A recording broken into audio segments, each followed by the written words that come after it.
Good day, all. This is Kevin Mann.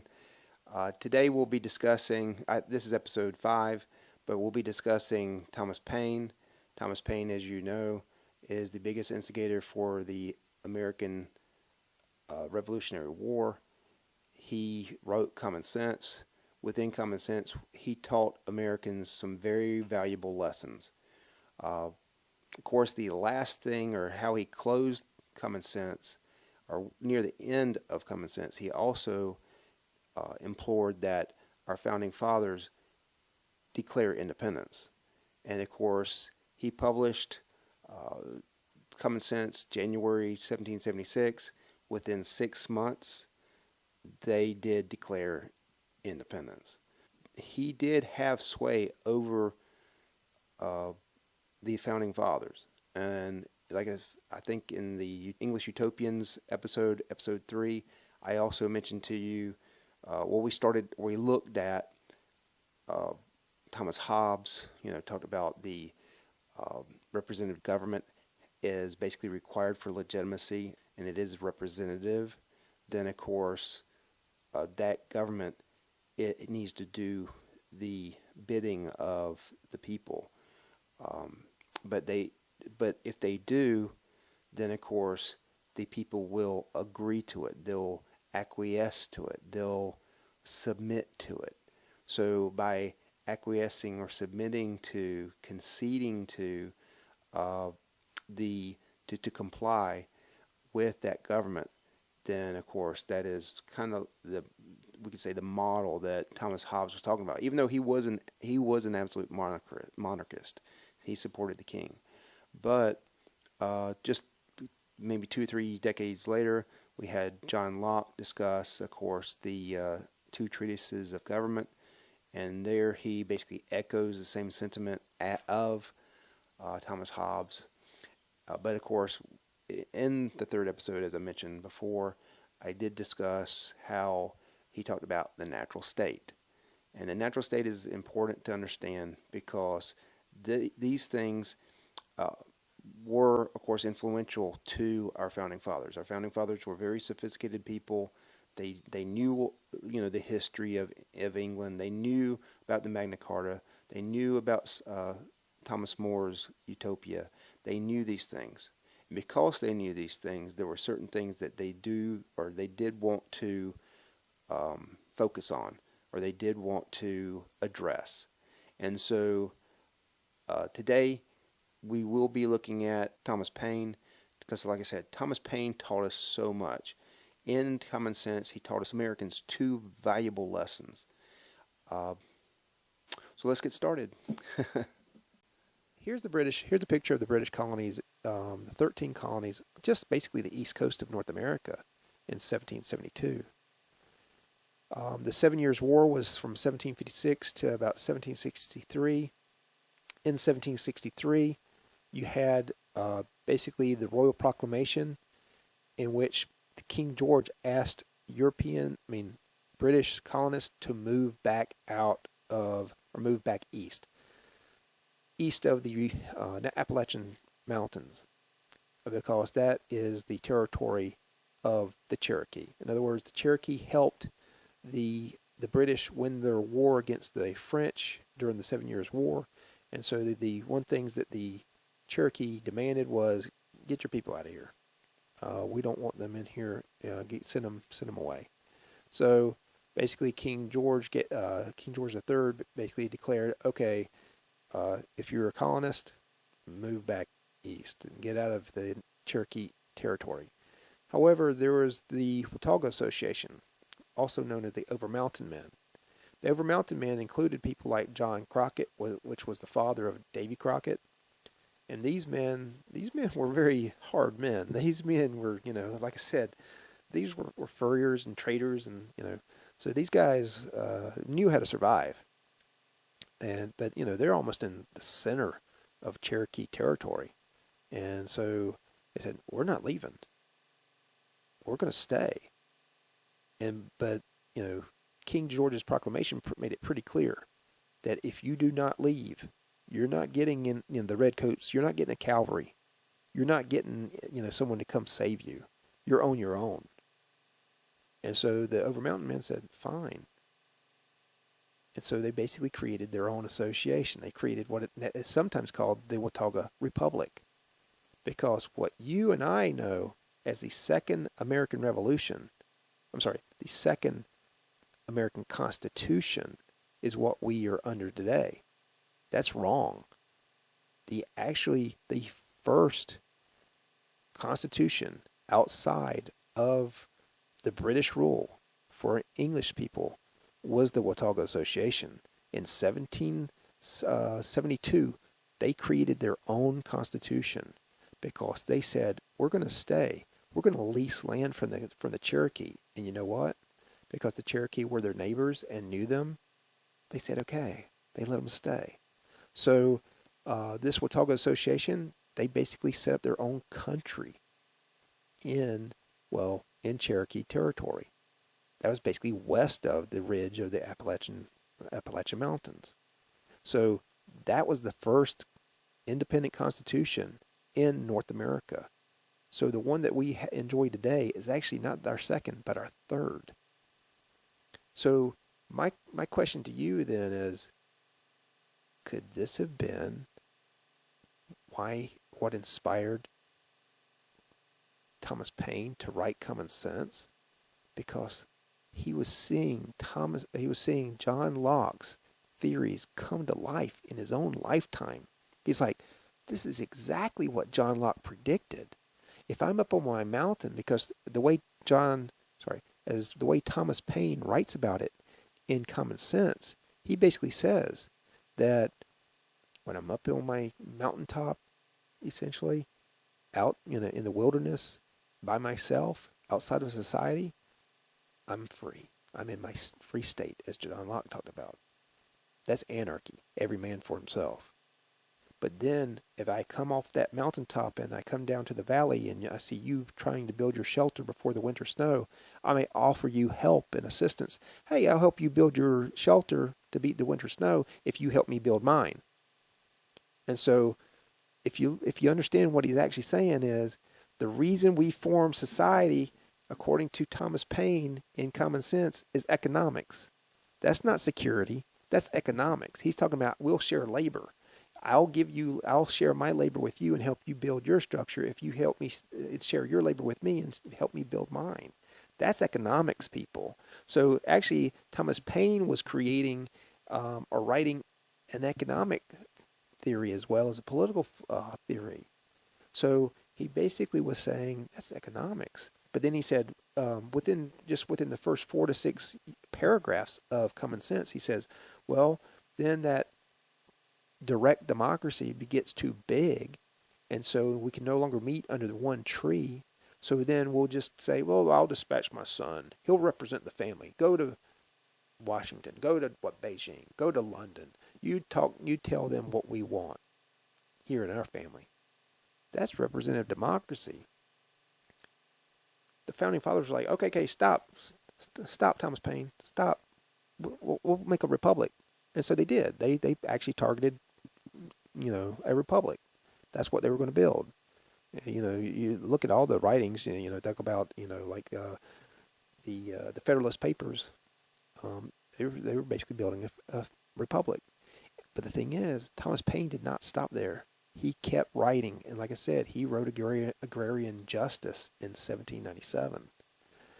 Anyway, so Thomas Paine actually witnessed this come to life, this theory of John Locke's come to life in his lifetime.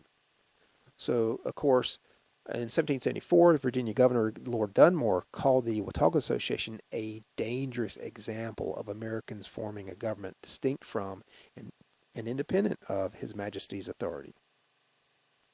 In other words, he was trying to tell King George, My Majesty, if you don't do something about this, you're going to have problems. And of course he did, because 1776 was a very busy year. We had the Declaration of Independence. And like I said, that came just 6 months after the publication of Common Sense, but that's because he actually implored the Founding Fathers, you're going to need to declare independence if you want help from like the Spanish or the French or somebody else, because why would anybody even raise a finger to help you if unless you do? They won't take you seriously that you even want independence. And of course, the Wealth of Nations, Adam Smith's theoretical foundation for free market capitalism came that same year.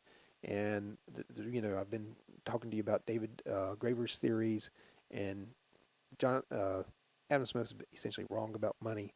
We'll talk about him later, but everything that we use to set up our American model of capitalism is based on lies.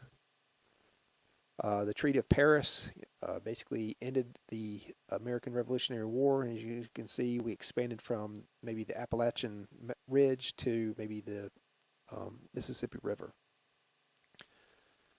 1776, Thomas More wrote, like I said, his Common Sense, and in Common Sense, he basically says that the origins and design of government, basically, they come from two different. Society and government are often conflated by writers, and he says they come from different origins. They don't even come from the same idea, concept. He says society is produced by our wants and government by our wickedness. Society is based on our wants. We get to associate or socialize with people that are similar to us, that we like. Government is based on human wickedness, because if I, in my pursuit of my happiness, I step on your toes, and you truly believe and truly see society as nothing more than a bunch of individuals coming together to live communally and share resources, share water, share food, share internet, share commerce, share resources. If this is truly a community built by individuals, in other words, it's a group of individuals who are banding together to share those resources, then it is common sense then that the reason we have government is basically to act as the rule keeper, the arbiter and mediator of that society. Because he goes on and says, society in every state is a blessing, but government, even in its best state, is but a necessary evil. In other words, it's a necessary evil. He does not see government as a good thing. In other words, it's only by necessity that we actually invented it, because you're basically having to surrender, acquiesce, and give away your authority to somebody else. You're having to give them the authority over you. You no longer have the authority to determine what is right and wrong. You're basically saying, okay, by God, you say stop on red light, go on green, I'll do it. You're surrendering to them. You're basically allowing them to dictate to you how to behave. They are your master. They are basically have power over you, authority over you. And that's what Thomas Paine, that's what John Locke were saying. He goes on to say in Common Sense that he tells the story about how the Israelites chose their first king, King Saul. I'm not going to go into the story. Just know that under the Israelites, the king was all three of what we call the branches of the government. In other words, he was executor, chief executive. He enforced the laws. He was the legislator. He basically wrote the laws. And he was also judiciary. In other words, if you had two individuals within, say, society who had a dispute, you brought your dispute before the king, and the king would resolve it for you. He basically would say, okay, I judge this way. And so he was also basically judge, jury, and executioner, in other words. He was basically all three branches in one. That's why we call him an absolute monarch.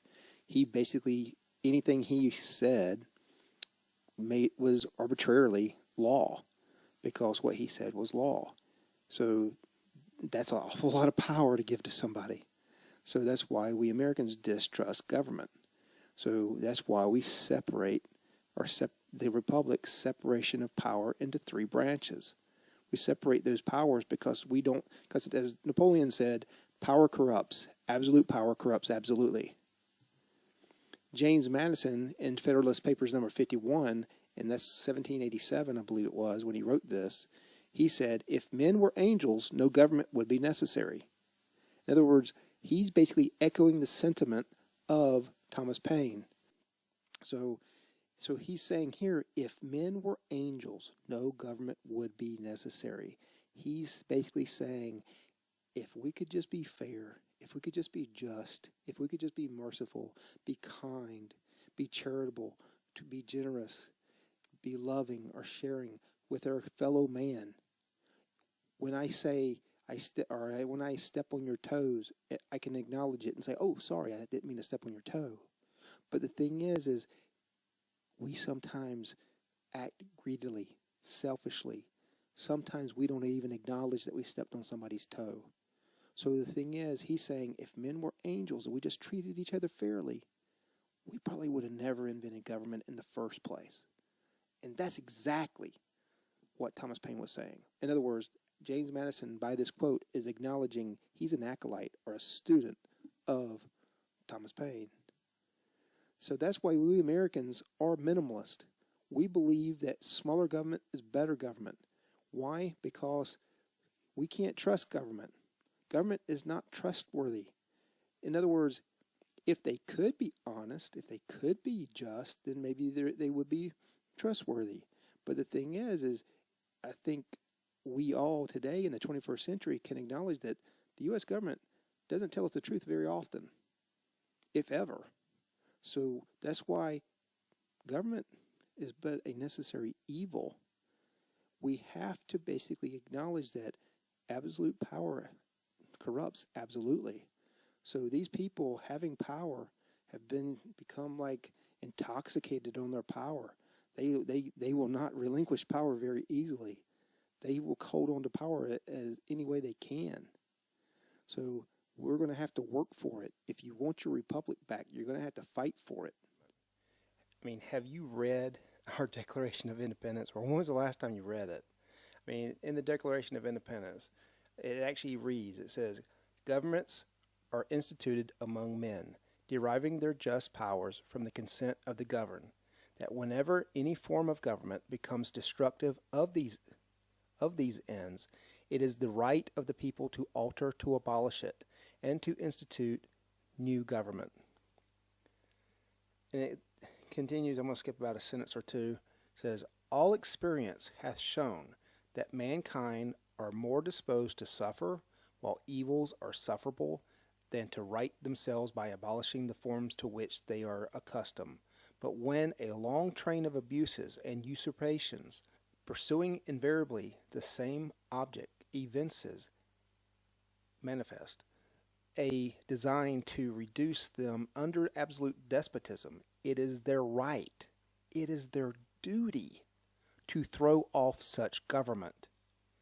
Thomas Jefferson wrote the Declaration of Independence, right? I mean, we have all agreed on that. And so the thing is he says it is their right and it is their duty to throw off such government. It's in black and white. In a letter dated November 13th, 1787, to William Stephen Smith, the son-in-law of John Adams, Thomas Jefferson used the phrase Tree of Liberty.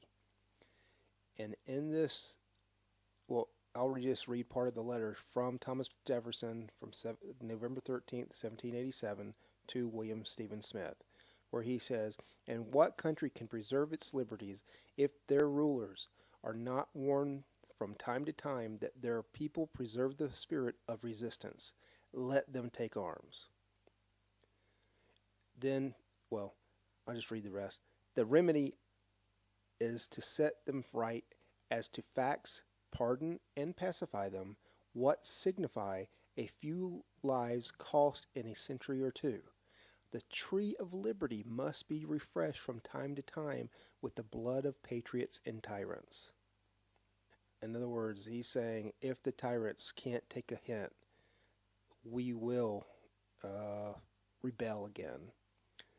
The American Bill of Rights is evidence for American distrust, or the Founding Fathers' distrust of government. Because in the Bill of Rights, like we talked about with the Magna Carta can be interpreted two ways, as a contract. In regards to the Magna Carta is a contract between the king and nobility. But the Bill of Rights is basically, we can say, a contract between, say, the government and the people, because the people are saying, if you are in breach of that contract, and we will know you are in breach of that contract when we no longer have these Bill of Rights. So the Bill of Rights is basically like our dead man switch. In other words, it is our way of guaranteeing that we do have our rights preserved. Because if they neglect these Bill of Rights, then we know, okay, you've breached the contract. And that contract is no longer valid because you, not the people, the government breached it. So the breach of contract is basically the fault of the government, not the people. But that's why I bring to your attention Henry David Thoreau in 1849. He basically said in his book, Civil Disobedience, said, that government is best which governs least. He's basically saying, keep government small. That's exactly what Thomas Jefferson, most of the anti-federalists were, basically distrust big government. This centralized government model. George Mason of Virginia was adamant. He was like surprised that James Madison was even pushing for the Articles of Confederation to be replaced with a second constitution, or third. Well, that's why I also bring to your attention about what Upton Sinclair said. Upton Sinclair said, it is difficult to get a man to understand something when his salary depends upon his not understanding it. He didn't say this in this context, what I'm about to use it in. However, hopefully it makes sense to you. Because think about it. If we say that bigger government is untrustworthy, why? Because if you basically are saying, I give jobs to people in the country by the government, you are just electing or hiring people who are your own electorate. What I'm saying is those people who now work for the federal government, they'll never vote for smaller government because they know their job depends upon big government. So they'll always be pro-big government because their job depends upon it. So that's basically what Sinclair is saying here is, it is difficult to get a man to understand something when his salary depends upon his not understanding it. So if it's detrimental to me to vote smaller government, of course I'm not going to see it as beneficial. So we Americans have always distrusted government. Since our founding fathers, since Henry David Thoreau. This segment concludes Paine's political contributions. We're out of time. I'm not going to be able